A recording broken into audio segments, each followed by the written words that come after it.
लीला को रात को प्यास लगती है, लेकिन वो देखती है कि पानी है ही नहीं। वो पाखी को उठाती है पर पाखी नहीं उठती, जिसके बाद लीला फैसला करती है कि वो खुद पानी लेकर आएगी। इसी दौरान लीला की नज़र सरिता के पिता की तस्वीर पर जाती है। लीला उस तस्वीर को देखकर बोलती है, पराई औरतों को ऐसे नहीं घूरते। लीला खुद की तारीफ करते हुए बोलती है, माना मैं इस उम्र में भी सुंदर हूँ, लेकिन आपको इस उम्र में पराई औरतों को घूरना शोभा नहीं देता है। लीला उस तस्वीर से आगे कहती है, मोक्ष प्राप्ति कर लो या फिर अगला जन्म ले लो। तभी जसप्रीत और परी मिलकर लीला को डराती हैं और तस्वीर पर लगा हार धागे से खींचकर तोड़ देती हैं। लीला ये देखकर डर कर वहां से भाग जाती है। लीला को इस तरह डरता देखकर जसप्रीत और परी खुश होती हैं, जिसके बाद जसप्रीत लीला को और डराने का फैसला करती है, लेकिन भारती उसे रोकती है, पर जसप्रीत नहीं रुकती। लीला अपने बिस्तर पर आके राम नाम का जाप करती है। तभी जसप्रीत और परी अपने ऊपर ब्लैंकेट डाल के लीला के सामने आ जाती हैं। लीला उन्हें देख डरने लगती है। परी जसप्रीत को मना करती है कि अब हमें उन्हें और नहीं डराना चाहिए, लेकिन जसप्रीत परी की बात नहीं मानती और लीला को डराती रहती है। इसी बीच अनुपमा कमरे की लाइट ऑन कर देती है। लीला डरते हुए अनुपमा को बताती है, वहां कोई है। अनुपमा उन्हें देखकर पहचान लेती है और दोनों को डांटती है। अनुपमा के सवाल करने पर जसप्रीत बताती है कि वो लीला के साथ छोटा सा मजाक कर रहे थे। लीला भी उन पर गुस्सा करती है। परी और जसप्रीत माफी मांगती हैं। अनुपमा समझाती है, मजाक अपने उम्र के लोगों से करो, बुजुर्गों से नहीं। तभी जसप्रीत कहती है, वहां पर कोई है। अनुपमा बोलती है, मुझे डराने की कोशिश मत करो। जसप्रीत कहती है, वहां सच में कोई है। अनुपमा देखती है तो वहां गिरिजा होती है, जिसे उसने मंदिर में देखा था। अनुपमा तुरंत उसके पीछे भागती है और गिरिजा को पकड़ लेती है। अनुपमा पूछती है, तुम इतनी रात को अकेले क्यों भाग रही हो? तुम डरो मत, मुझे बताओ क्या बात है। गिरिजा डरते हुए कहती है, आप लोग यहाँ से चले जाओ, वरना प्रकाश आपको मार कर दफना देगा। वो बहुत खतरनाक आदमी है। तभी देविका भी वहां आ जाती है। अनुपमा देविका को गिरिजा की बातें बताती है। देविका कहती है, उसे सोनू राठौड़ के बारे में पता चल गया है। उसके बाप ने पैसे खिलाकर उसे जेल से निकाला है और अब किसी को नहीं पता वो कहाँ है। ये जानकर अनुपमा हैरान हो जाती है। दूसरी ओर प्रेम अंश और तोशु के लिए मिठाइयाँ बनाकर लाता है। अंश पूछता है, तुमने इतनी मिठाइयाँ क्यों बनाई? प्रेम बताता है, मुझे कुकिंग करना बहुत पसंद है। अंश और तोशु मिठाइयों की तारीफ करते हैं। प्रेम बाबूजी को मिठाई देने चला जाता है। तोशु कहता है, अगर प्रेम ना होता तो हम भूख से मर जाते। अंश भी सहमत होता है। तोशु अंश से बोलने लगता है, क्या तुम मेरे लिए पराग जी से बात कर सकते हो? अंश कोई जवाब नहीं देता। दूसरी तरफ सरिता अनुपमा से कहती है, तुम हमारे गांव के लफड़ों में क्यों पड़ रही हो? मैं इसे और इसके बाप को अच्छे से जानती हूँ। सरिता गिरिजा को जाने के लिए कहती है। अनुपमा गिरिजा को रोकती है और उससे सवाल करती है। गिरिजा डरते हुए बोलती है, वो लोग बहुत खतरनाक हैं, वो मुझे मार देंगे। अनुपमा पूछती है, क्या तुम प्रकाश भाऊ के बारे में कह रही हो? गिरिजा डर जाती है। देविका कहती है, तुम डरो मत। गिरिजा बताती है, कुछ दिनों पहले मैं बीमार पड़ गई थी तो मेरे बाबा मुझे डॉक्टर की जगह उस प्रकाश भाऊ के पास लेकर गए। वहां प्रकाश भाऊ ने मुझ पर कोई भभूति डाली जिससे मैं बेहोश हो गई थी। होश आया तो मैंने देखा प्रकाश भाऊ और उसके आदमी मेरे साथ गलत कर रहे थे। ये सुनकर अनुपमा और बाकी सब हैरान हो जाती हैं। गिरिजा आगे कहती हैं, मैं जैसे तैसे वहां से भाग गई और उनसे बचने के लिए खाई में कूद गई। उन्हें लगा मैं मर गई, लेकिन माता रानी ने मुझे बचा लिया। सरिता गुस्से में बोलती है, जरूर तुमने ही कुछ गलत किया होगा जो भाऊ को पता चल गया होगा।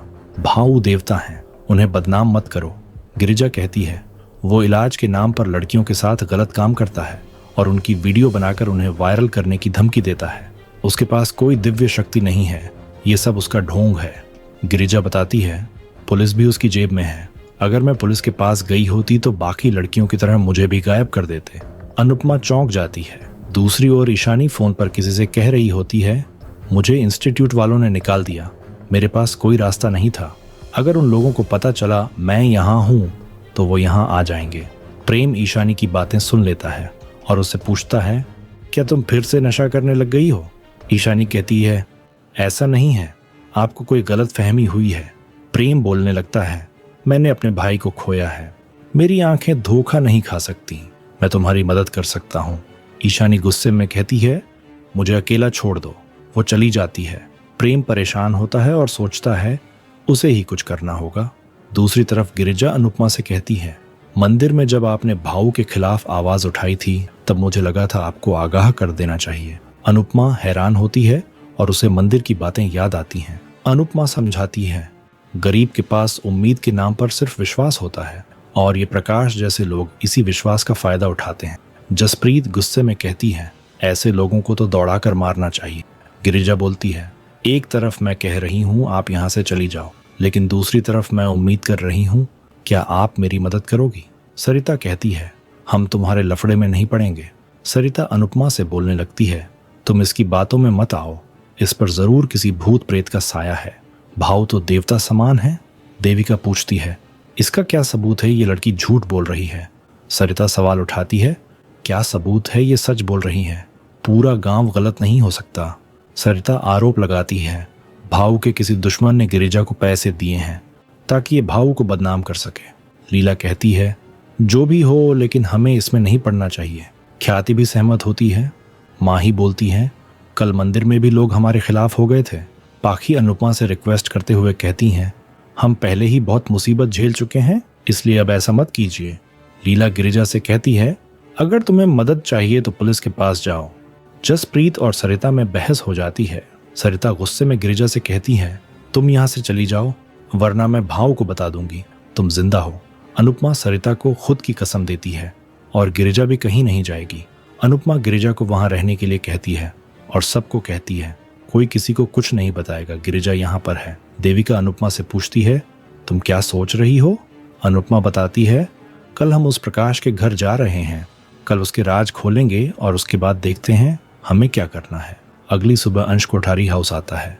अनिल उसे इन्वेस्टर से मिलवाता है और बताता है, अंश उनका दामाद है। इन्वेस्टर कहते हैं, आपका दामाद तो गौतम था। अनिल बोलने लगता है, अब गौतम के साथ हमारा कोई रिश्ता नहीं है, अब हमारे प्रोजेक्ट को अंश संभालेगा। इन्वेस्टर कहते हैं, हमें लगा था ये प्रोजेक्ट गौतम लीड करेंगे, उन पर हम आंख बंद करके भरोसा कर सकते हैं, उनके परिवार से हमारे बहुत अच्छे रिश्ते हैं, इसलिए आपसे हाथ मिलाकर हम उनसे दुश्मनी नहीं ले सकते। इन्वेस्टर वहां से चले जाते हैं। मोटिबा गुस्से में कहती है, अपनी जिद का नतीजा देख लो, इस लड़के की वजह से हमारे हाथ से प्रोजेक्ट चला गया। तभी पराग बोलने लगता है, गौतम की वजह से प्रार्थना की खुशियां चली गईं। हमारे लिए परिवार व्यापार से ज्यादा जरूरी है। मोटिबा कहती है, अंश को बिजनेस की कोई समझ नहीं है, इस तरह कोठारी एम्पायर को ताला लग जाएगा। पराग कहता है, क्या कोठारी एम्पायर गौतम ने शुरू किया था? अंश बोलने लगता है, मोटिबा की ये बात सही है, मुझे बिजनेस की समझ नहीं है। पराग अंश से कहता है, मुझे तुम्हारी काबिलियत पर पूरा यकीन है, मुझे पता है मेरा बेटा ऐसे कई प्रोजेक्ट लेकर आएगा। अंश सहमत होता है। मोटिबा हैरान होती है। दूसरी तरफ अनुपमा सबके साथ प्रकाश के घर पहुंचती है। प्रकाश और उसकी पत्नी सबका वेलकम करते हैं। अनुपमा मन ही मन सोचती है, इस घटिया आदमी को इसके पापों की सजा दिलवाने के लिए मुझे सब्र रखना होगा। प्रकाश सोचता है, मुझे गांव वालों की नजरों में महान बनना है, इसलिए इन औरतों को झेल रहा हूं, वरना मैं अब तक इनको गांव से बाहर निकाल देता। आपको क्या लगता है, क्या अनुपमा समर के साथ साथ गांव वालों को भी इंसाफ दिलवा पाएगी? कमेंट करके जरूर बताएं।